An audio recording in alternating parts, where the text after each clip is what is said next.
Prandi from Europe for Peace will take the floor. Ah, yeah, there she is.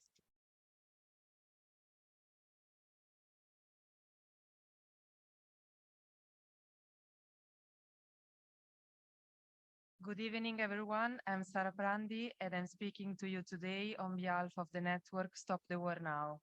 Stop the War Now was born with the outbreak of war in Ukraine and with the decision of some volunteers to go in the opposite direction and enter the country. It is a network created under the impetus and the coordination of the Association Pope John XXIII, which has been experimenting civil peace corps in several conflict zones around the world for more than 30 years. To date, about 200 Italian associations have joined Stop the War Now, representing a range of entities from trade unions to pontifical bodies. Stop the War Now has chosen to focus on a small area of peace, which is to share life with those who has not chosen war but suffer it every day. Hundreds of people have joined our presence in the south of Ukraine, first in Odessa and then in Mykolaiv and Kherson.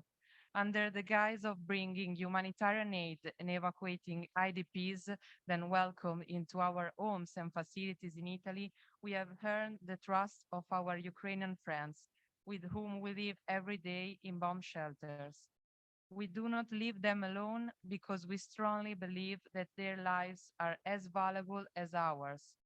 Sharing our lives with them generates positive energies, and thinking together with those who suffer war is the only way to find solutions that lead to peace.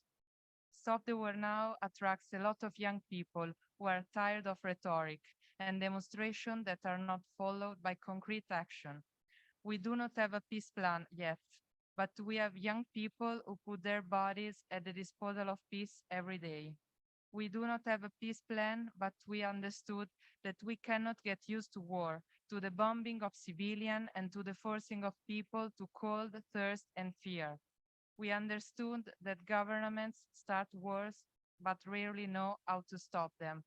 And if civilians do not intervene, they will become victims. We understood that the end of war will not come by itself, and it is the responsibility of all of us to stop it. We understood that protesting because war is bad no longer makes sense, while solidarity does. That is making ourselves sympathetic to the fate of others. It is therefore necessary to shorten the space between saying things and doing them. We understood there is always, even in the most difficult moments, a chance to love, to alleviate the pain of those suffering violence, and that time is now to act. But Stop the War Now dream cannot and should not be only to stand by those suffering in Ukraine.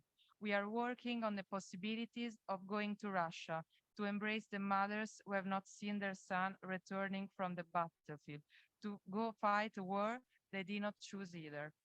Even the disaster of these days at the Kakova Dam must show us the necessity to build bridges of peace. I conclude by repeating that we do not have a peace solution yet, but we believe that the starting point is to share our lives with and to listen those who suffer war every day.